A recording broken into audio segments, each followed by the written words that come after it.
Today, we are going to talk about the postpartum body in all its sexiness. I'm just kidding. But it is fascinating. It is incredible. It is amazing. All the things that happen to our body postpartum. Our body kicks into a whole another gear to make sure we can care and feed this baby. I feel like the postpartum time for me was when I realized how freaking badass my body was. And I have had major respect for my body ever since I've had babies. I'm one of those people that like to go into things with my eyes wide open. I want to know what to expect. If that's you, this video is for you. So I'm gonna share the 7 things that shocked me about my body in the postpartum time. And I'm gonna share my tips and encouragement along the way so you can rock the 4th trimester. To ease us into this discussion, the first thing I'm gonna talk about is the exhaustion felt after labor and delivery. You work so hard to get this baby out. Not only that, but you might be laboring through the night. That's what I did on this last labor. Baby Wit finally came at 7 a.m. I climbed in bed at 9 a.m. This was at the hospital and had the best 3-hour nap of my life. I was able to do that because newborns are also pretty sleepy because it's a lot of hard work for them. Plus, they're in a new environment. It's very stimulating and they tend to be very sleepy in the first week or so of life. So my tip for this is to have a support system ready, especially in those first few days. We don't have any immediate family in town. And so my parents were always on call. They always arrived as soon as the baby was born. And then my mom bailed me out those first few days in some amazing ways. This past time, she took the baby for several stints and only brought the baby to me when I needed to breastfeed.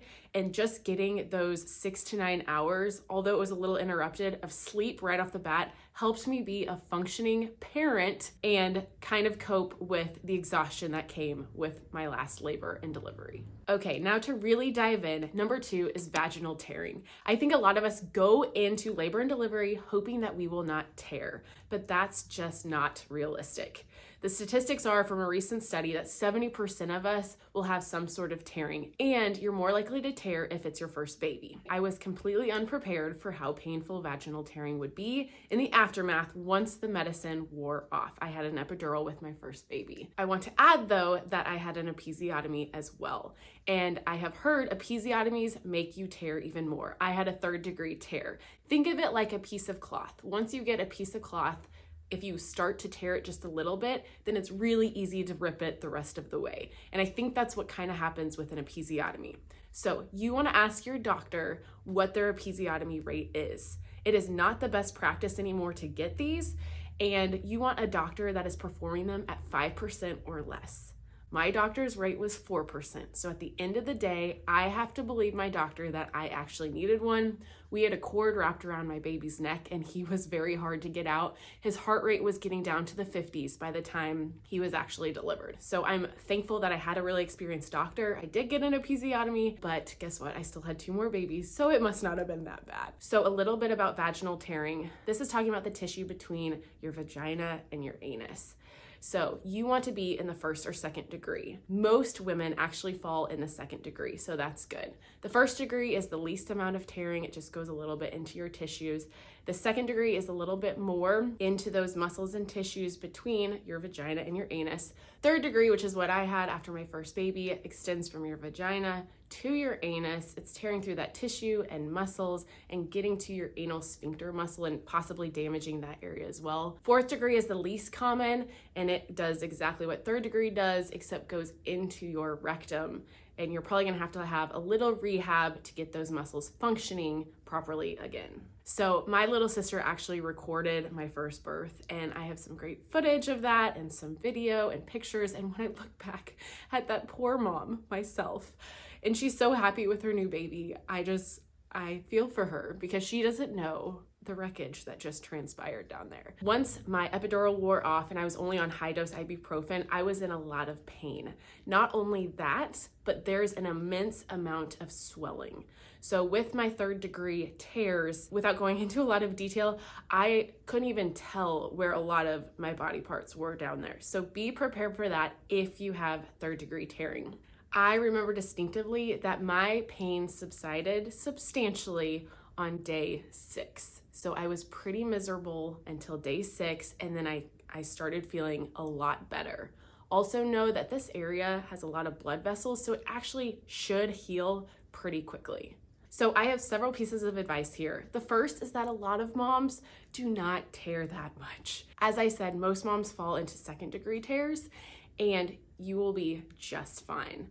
I do suggest doing perineal massage in the weeks, starting around weeks 34, 35, 36, preparing your tissues down there for delivery. So you want to be able to slowly stretch them. You're going to put your fingers down there, stretch your skin in several different directions, gently, hold it for about 10 seconds. It might feel a little uncomfortable. Do a couple sets of those daily when your hands are clean, and that will kind of prepare your tissue. Another thing that can help is warm compresses. So during labor, be asking your nurses to provide you with some warm washcloths and just be pressing that down underneath you. I did this with my third baby. It was the first time I did it. I still had second-degree tears, but there is a little research that should help. Next, even though I had third-degree and then second-degree tears with my babies, it became less painful with each baby. I asked my doctor about this and I didn't love the answer, but I think it's important to say here. So he said, I have such extensive nerve damage that it's becoming less and less painful the more babies I have. I know that's really depressing, but it is what it is.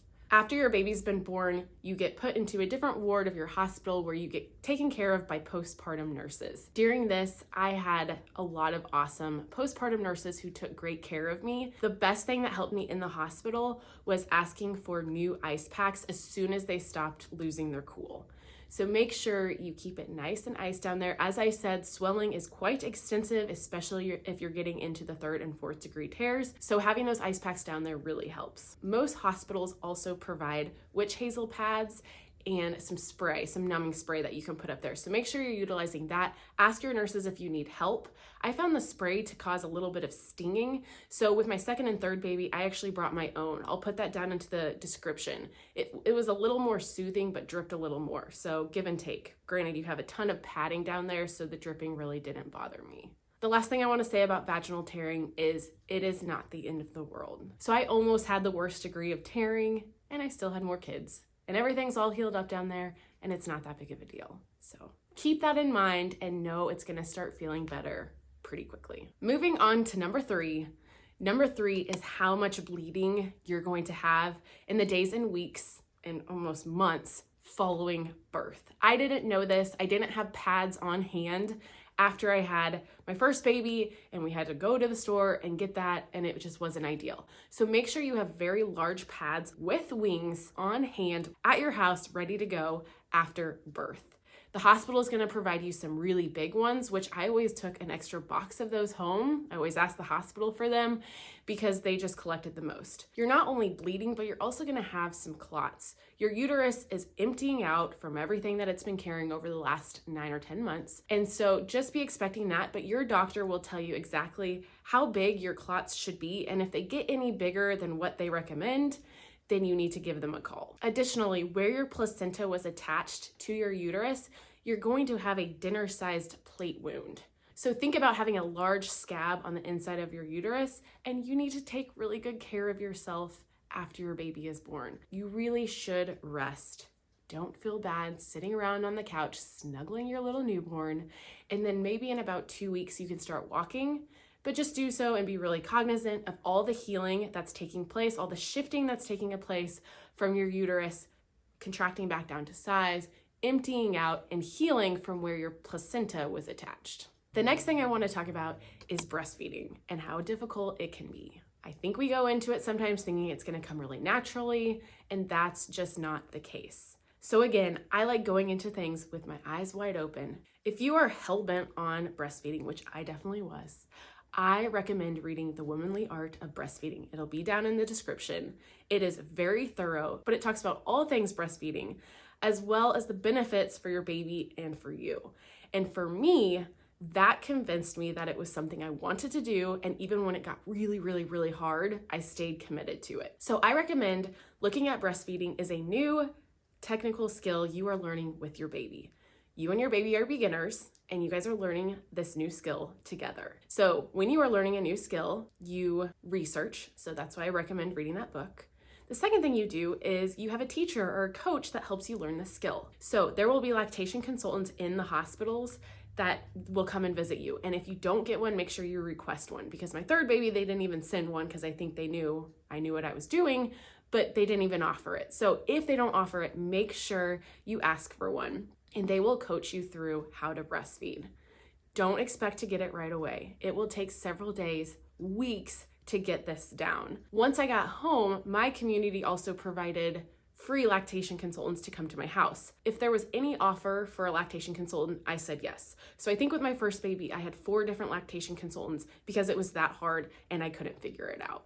So make sure you take advantage of all the help that people are willing to provide, especially if it's for free. And then finally, you've researched, you've been coached. The last thing to do is just practice. Practice, practice, practice. That's how you get good at a new skill. And newborns are really, really hungry. They have really tiny stomachs. They need to be fed every 2 to 3 hours, so you get in a lot of practice. Number 5 continues on the same topic, and it is the cramping that comes along with the breastfeeding when your baby is suckling. It's meant to be like this. If you're breastfeeding, it actually helps your uterus contract down to size a little bit quicker. But when your baby is suckling, it releases oxytocin, which that causes the contractions. Well, with my first baby, I don't even really remember this happening. With my second, I remember being like, oh man, these feel like period cramps. And then with my third, every time the baby latched, it felt like full-on contractions. And my third baby, I didn't have an epidural. So it really felt as painful as my contractions when my baby was suckling. My suggestion here is do exactly what you did when you were having contractions, and that is breathing through them. I had people visiting my house in those first few days after birth, so I would be in mid-conversation, I would pop on the baby, and I would have to stop talking, stop the conversation, and literally breathe in through my nose and out through my mouth, think about my uterus contracting, tell myself that this was healthy for me, everything was gonna be okay, and then after a few minutes, it would subside. So heads up, be prepared for that, especially if you've had more than one baby, because I think it gets progressively worse. That's what my doctor told me. Oh, and I want to add to that after my third baby, those cramps became way less painful after only 2 days. So hang in there, you got it. Number 6 also has to do with breastfeeding, and that is how sore your nipples may become. I've had lactation consultants tell me that if you have the perfect latch, then you won't get sore. I have never had that experience, and I feel like by the time I got to baby number 3, I was a breastfeeding expert, and it still was intensely painful for a full 2 weeks. I made a mental note of that because I knew I was gonna make this video. So 2 weeks, still really painful, and then after that, the pain dropped off pretty quickly. I have several tips for sore nipples. The first is to have a cream on hand that you don't have to wipe off. So some of the creams that you get say you have to wipe it all off your nipple before you can put the baby back on. Don't get one of those creams. Get a cream where you can just pop the baby back on there, because you don't want to be adding the extra friction from a rag before you breastfeed. I'm gonna put what I used down in the description below. My second piece of advice is to switch up your nursing positions. I'm also gonna put a link down in the bottom that goes through a bunch of different nursing positions that you can try if your lactation consultant doesn't go through all of those with you. But basically, switching up your nursing position for me made it so the friction wasn't hitting the same part of my nipple over and over and over again. And by switching up your positions, it's gonna take that friction off the same area of your nipple over and over again. Also know that the initial latch is the most painful part. So each time you put your baby on, those first 30 seconds might be excruciating pain, and then it does subside a little bit as they continue nursing, so that is good. If breastfeeding becomes so excruciating and so uncomfortable that you're thinking about quitting, I suggest pumping for a day and then going back to breastfeeding. I did this with my first one out of necessity. I was in so much pain. He actually had a lip and tongue tie that I finally got taken care of at day 28. It got to the point where I was like, I can make it 4 weeks. And if it's still like this, I'm either gonna quit or I have to find a solution. And thankfully, after he got the procedure, it was almost immediate relief. But during a few of those days, working up to day 28, I had to pump. And that just gave my nipples a little bit of time to recover, to feel a little better, to keep going. So do what you have to do, especially if breastfeeding is a goal, something that you really want to do.